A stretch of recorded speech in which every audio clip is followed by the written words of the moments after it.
Apa khabar murid-murid? Kita bertemu lagi dalam mata pelajaran Bahasa Melayu tahun 5. Tema kita pada hari ini ialah tema 5, Jati Diri, Patriotisme, Kewarganegaraan. Unit 14, Sayangi Malaysia.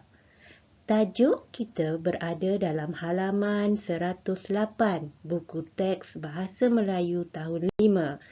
Mari kita ceriakan. Fokus kemahiran kita ialah tata bahasa, kata ganda separa. Standard pembelajaran 5.2.3 memahami dan menggunakan kata ganda separa mengikut konteks. Objektif pembelajaran pula, pada akhir pembelajaran, murid-murid dapat mengkategorikan 14 kata ganda separa mengikut jenis,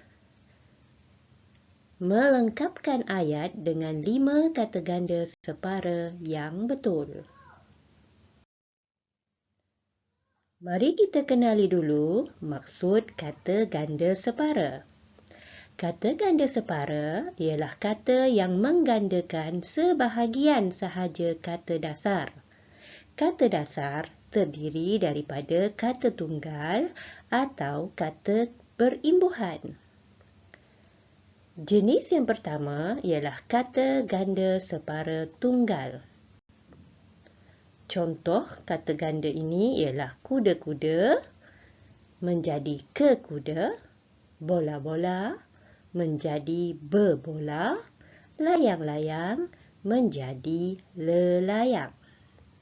Jenis kata ganda separa kedua ialah kata ganda separa berimbuhan awalan. Contoh perkataannya, kecil akan menjadi sekecil-kecil. Tinggi akan menjadi setinggi-tinggi. Manis akan menjadi semanis-manis. Jenis yang ketiga pula ialah kata ganda separa berimbuhan akhiran. Contoh perkataannya, buah akan menjadi buah-buahan. Sayur akan menjadi sayur-sayuran. Ubat akan menjadi ubat-ubatan. Jenis keempat, kata ganda separa berimbuhan apitan. Contoh perkataan, biru akan menjadi kebiru-biruan, salam akan menjadi bersalam-salaman, lari akan menjadi berlari-larian. Sekarang, mari kita lihat beberapa contoh kata ganda separa dalam petikan ini. Murid boleh menghias pepondok bacaan dan tempat rehat murid dengan menggantung bendera dan bunga raya dengan berbenang. Barang-barangan itu akan disumbangkan oleh pelbagai pihak. Dalam petikan ini, terdapat beberapa kata ganda separa. Mari kita kategorikan kata ganda separa tersebut. Perkataan pepondok dan berbenang boleh kita kategorikan sebagai kata ganda separa tunggal. Kata dasar bagi perkataan ini ialah pondok dan benang.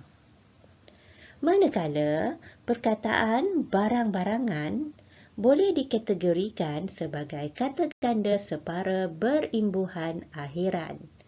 Kita lihat kata dasar barang ditambahkan dengan imbuhan akhiran an menjadi barang-barangan. Mari kita baca petikan seterusnya.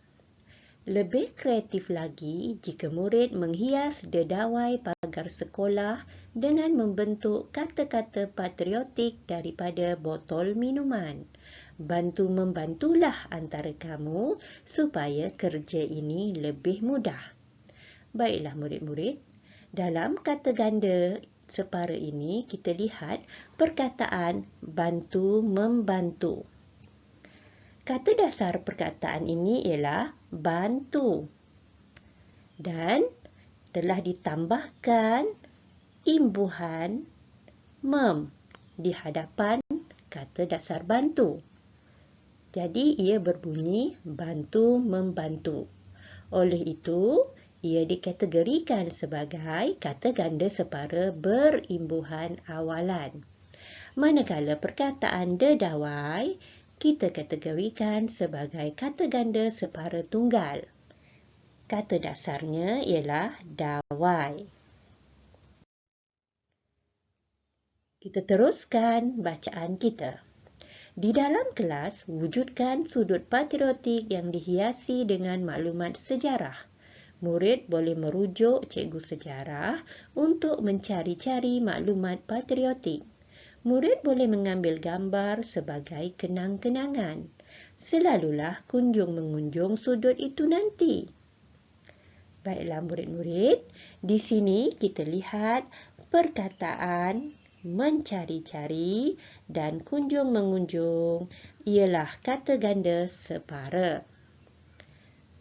Kata ganda ini ditambah imbuhan awalan pada awal kata dasar, iaitu kata dasar cari dan kata dasar kunjung. Ia menjadi mencari-cari dan kunjung-mengunjung. Seterusnya, perkataan kenang-kenangan pula kita kategorikan sebagai kata ganda berimbuhan akhiran kerana kata dasar kenang telah pun ditambah dengan imbuhan akhiran an, menjadikan ia kata ganda berimbuhan akhiran. Mari kita baca petikan seterusnya. Di lelangit kelas boleh dihiasi dengan gegantung jalur gemilang. Gantungkannya setinggi-tingginya supaya tidak meleret ke lantai.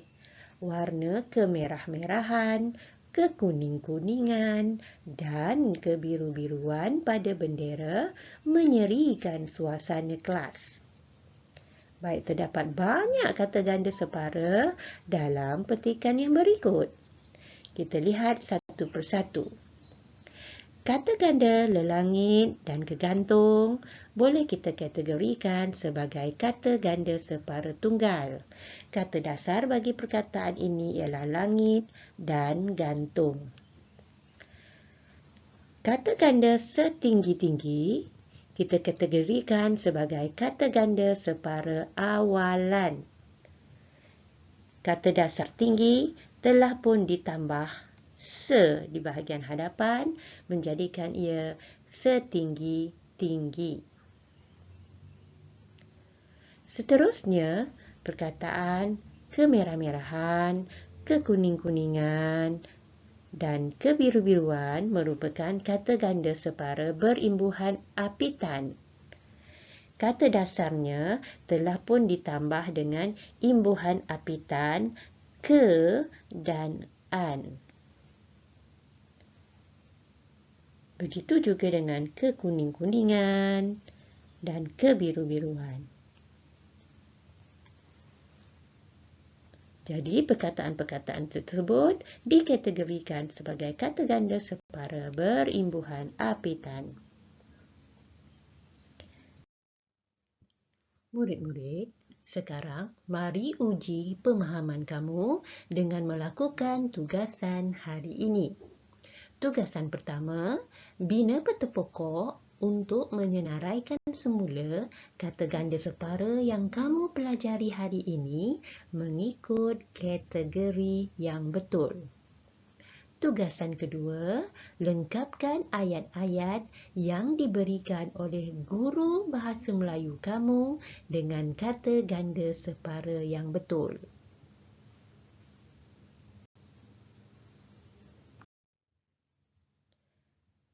Sekian dahulu murid-murid, belajarlah dengan ikhlas agar beroleh ilmu yang bermanfaat. Sehingga kita bertemu lagi.